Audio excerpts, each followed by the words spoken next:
De la vie insouciante au don total à Dieu, François d'Assise demeure un modèle de pauvreté, d'obéissance et de joie du cœur. Un voyage à travers les principaux sanctuaires qui conservent son message intemporel. À Jérusalem, dans l'église de Saint-Sauveur, la messe votive d'ouverture de l'année académique du Studium Biblicum Franciscanum a été célébrée le 6 octobre. Elle a été présidée par le custode de Terre Sainte, le frère Francesco Yelpo. La Cisjordanie connaît une nouvelle escalade de tensions. À Taïbé, seul village entièrement chrétien du territoire, les attaques et la prolifération d'avant-postes illégaux ont contraint 6% de la population à fuir. Journée de fête pour les écoles Terra Santa de Bethléem et de Jérusalem. Les élèves se sont réunis au nom de Saint François dans un esprit de fraternité, de jeu et d'activités éducatives inspirées par la simplicité, l'amour et la paix.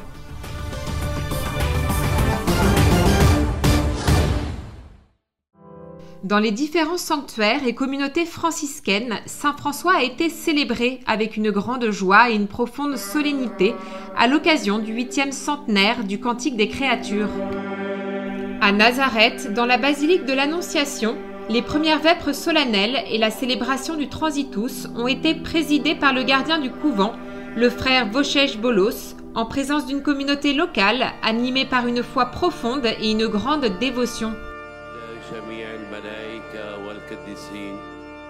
L'Eucharistie a été présidée par le nouveau curé, le frère Amjad Sabara, en présence de Monseigneur Rafik Naha, évêque auxiliaire pour la Galilée.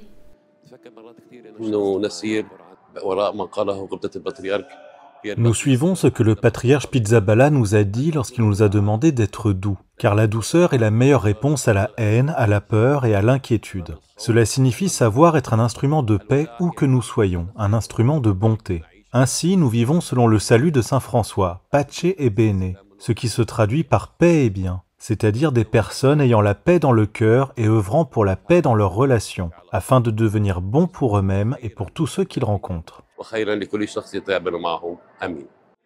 De la ville de l'Annonciation au lieu saint de la Nativité, à Bethléem, la messe solennelle, célébrée dans l'église Sainte-Catherine, a été présidée par le frère Rami Azakrieh, qui achève son service pastoral après 9 années de dévouement.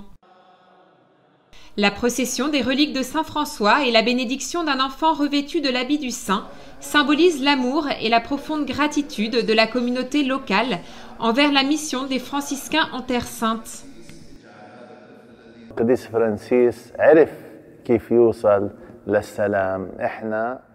Saint François a su indiquer le chemin de la paix en un temps qui n'était pas si différent du nôtre, également marqué par les guerres, la corruption et les luttes pour le pouvoir et l'argent. Au cœur de ce tumulte, il comprit que la véritable paix et le vrai bien ne naissent pas de la soumission aux logiques obscures du monde, mais de la liberté intérieure de ceux qui choisissent l'Évangile. Il renonça à toute richesse et ambition terrestre, consacrant sa vie à la suite du Christ selon l'enseignement « Il n'y a pas de plus grand amour que de donner sa vie pour ses amis ».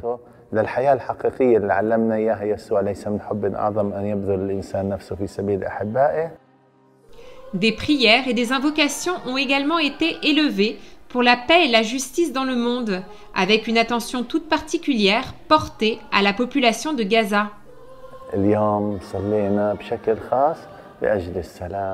Aujourd'hui, nous avons prié de manière particulière pour la paix. Je demande à Dieu de bénir chacun et de nous accorder cette grâce dont nous avons tant besoin dans ces circonstances difficiles, tant pour la guerre à Gaza que pour les conflits dans le monde entier. Que Dieu nous bénisse, par l'intercession de Saint François, qu'il mette fin aux guerres et nous accorde la paix. Amen.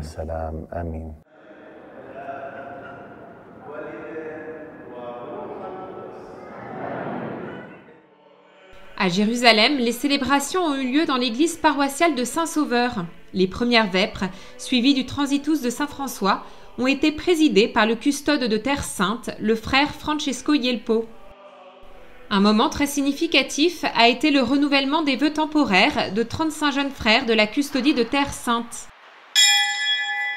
La messe solennelle du samedi matin a rassemblé une large participation des autorités religieuses, notamment le cardinal Pier Battista Pizzaballa, patriarche latin de Jérusalem, ainsi que des représentants civils, des communautés religieuses et des fidèles locaux. Le frère Manuel, qui a prononcé sa profession solennelle le dimanche 5 octobre, a vécu ce moment avec joie, en compagnie de sa mère, de sa tante et de sa sœur, venus célébrer le don de sa vocation. Avec François, je désire témoigner au monde que dans la simplicité, il est possible d'apporter la paix aux familles et au monde entier. Depuis la Terre Sainte, Pace et Bene à tous. Priez pour nous. La réalité incarnée de Saint François, qui honore toute créature et reconnaît dans la création un chant de louange au Christ, fait partie vivante de notre charisme. Dans cet esprit, nous accueillons le respect pour toute forme de vie, humaine et créée, comme un chemin de témoignage et de paix. Le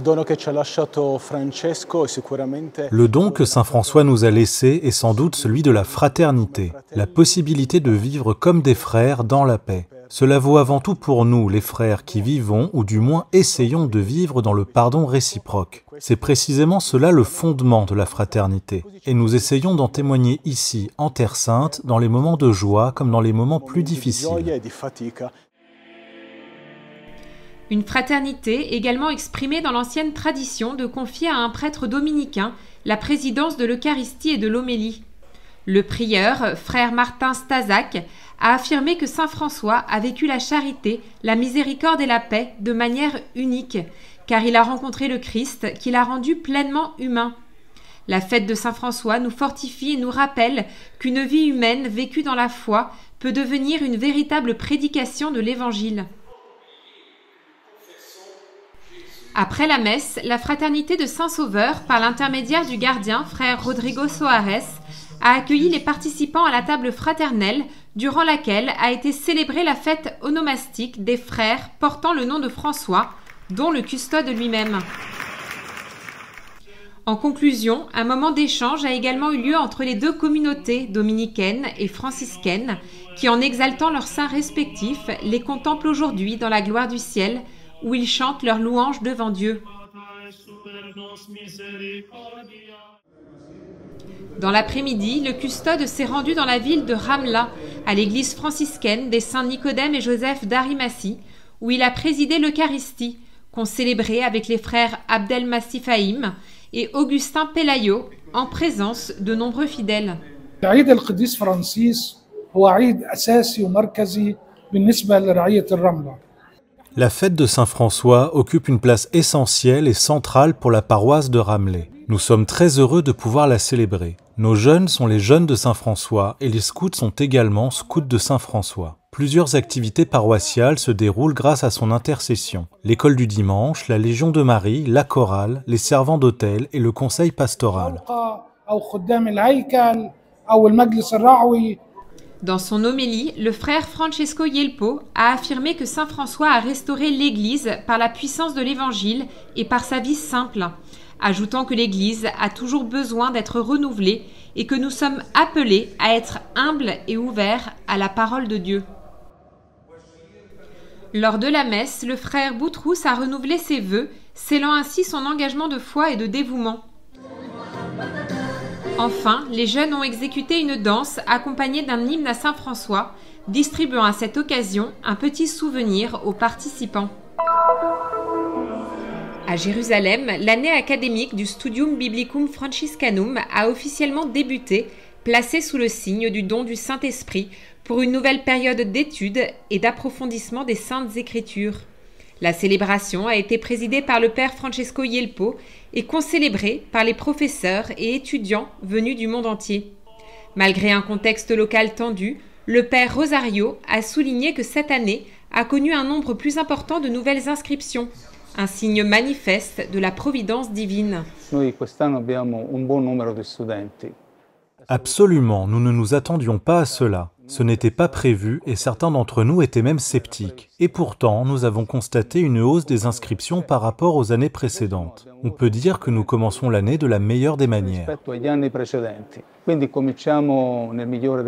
Dans son homélie, le père Francesco Yelpo a invité les étudiants à nourrir leur curiosité et à ne pas craindre de poser des questions, rappelant qu'ils sont les principaux acteurs de leur propre parcours d'apprentissage. Il a également souhaité que les enseignants les accompagnent comme véritables compagnons dans ce voyage de connaissances, de croissance humaine et de maturation spirituelle.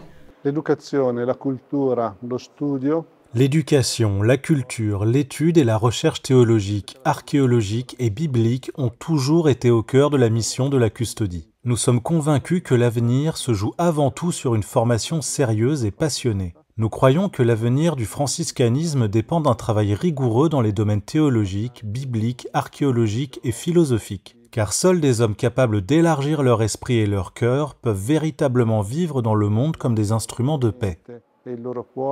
Possono davvero stare nel mondo come strumento di pace. À la fin de la messe, professeurs et étudiants ont confié leur parcours d'études à Marie, mère et éducatrice de Jésus. Naturellement, nous nous confions à l'intercession de la très sainte Vierge Marie à laquelle nous avons consacré notre faculté. Nous sommes certains qu'avec sa bénédiction et sa protection, nous pourrons cette année encore avancer dans la paix et la sérénité. Nous mènerons à bien nos programmes, nos excursions et nos enseignements, comme nous l'avons toujours fait.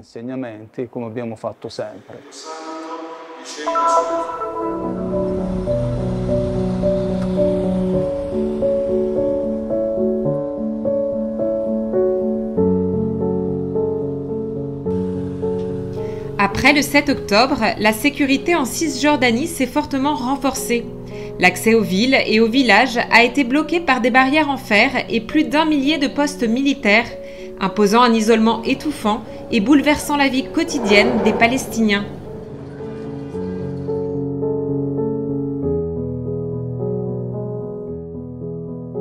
Dans le village de Taïbé, le seul en Cisjordanie entièrement chrétien, ces conditions, aggravées par les attaques répétées des colons et l'installation de pâturages sur ces terres, ont poussé près de 6% de ses habitants à émigrer, selon les témoignages locaux, mettant en péril la présence chrétienne historique en Palestine.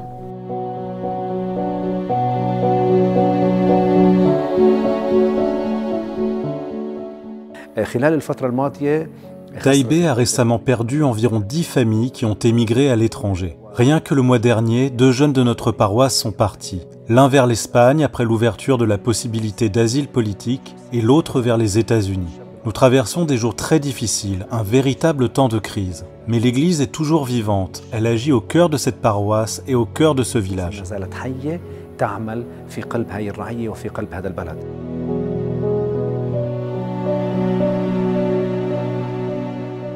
Le patriarcat latin de Jérusalem, en collaboration avec des institutions partenaires, joue un rôle fondamental pour renforcer la présence chrétienne à Taïbé à travers 3 piliers principaux.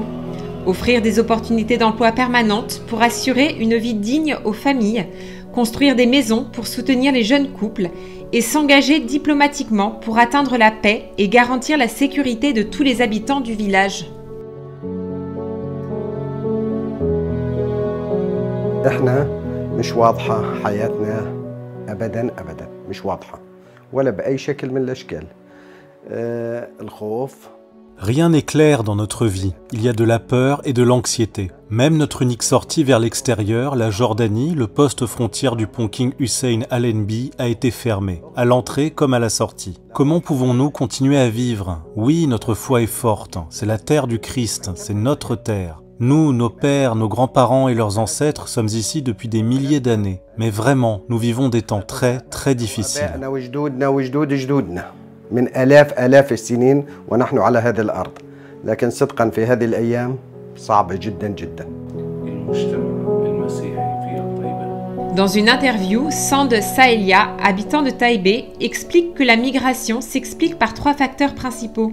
Les pressions économiques, la dégradation de la sécurité et les atteintes à l'identité même des chrétiens palestiniens.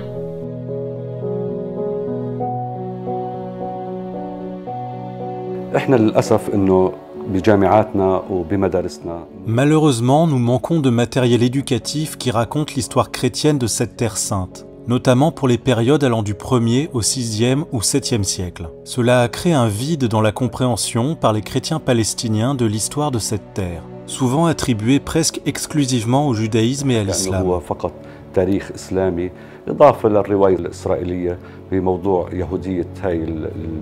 En conséquence, les jeunes d'aujourd'hui sentent que l'Occident, Amérique et Europe, l'Occident chrétien, leur est plus proche que les sociétés islamiques ou juives. Cela ajoute un motif supplémentaire, en plus des facteurs économiques et sécuritaires qui poussent les jeunes à envisager l'émigration de cette terre.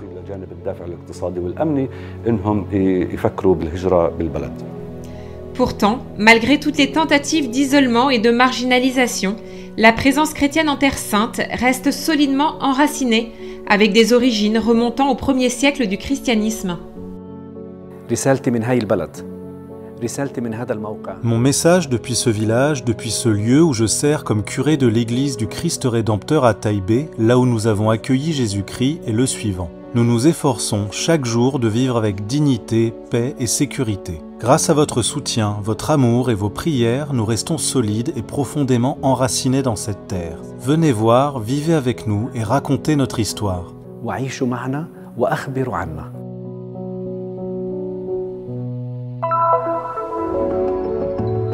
Les écoles Terra Santa de Bethléem et de Jérusalem ont célébré le 6 octobre la fête de Saint François par une journée de fraternité et de jeu, rassemblant les élèves autour d'un parcours riche en étapes éducatives et spirituelles, incarnant les valeurs du saint, simplicité, amour et paix.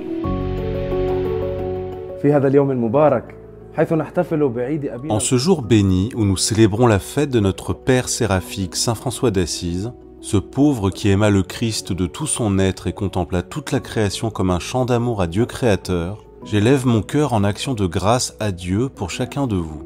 La vie de Saint François nous rappelle l'appel éternel de l'Évangile, vivre avec simplicité, servir avec amour et répandre la paix partout où nous sommes.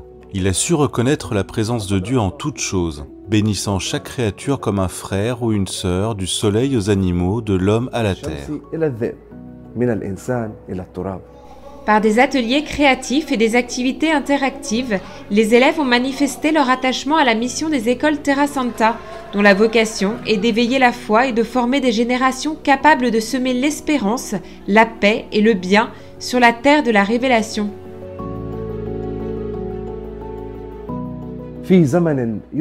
En un temps marqué par la violence, la distance et la peur, que la fête de Saint François soit pour nous une invitation à devenir des instruments de paix, des témoins d'espérance et les serviteurs des plus petits, là où le Christ nous appelle chaque jour. À Jérusalem, les élèves des écoles Terra Santa ont élevé le symbole de la paix, mettant en scène la vie de Saint François qui choisit la pauvreté et le bien plutôt que la guerre et la richesse. Le frère Ibrahim Faltas, directeur des écoles Terra Santa, a exprimé un souhait profond: que nos enfants puissent vivre, comme tous les enfants du monde, dans la sécurité, la paix, la dignité et l'amour.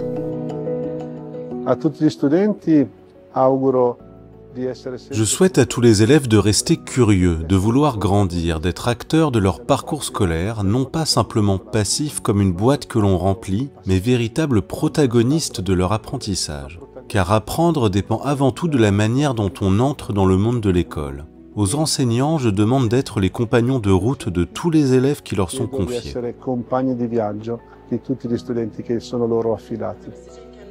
En ce jour de fête résonne encore l'écho du message de Saint François, prédicateur de l'Évangile et de la paix, profondément uni au Créateur et à toutes les créatures. Au fil des siècles, entre les murs des écoles franciscaines et à travers l'engagement de leurs anciens élèves dans la société, une même mission se poursuit depuis plus de 800 ans, celle portée par la force de l'amour, un amour qui ne meurt jamais.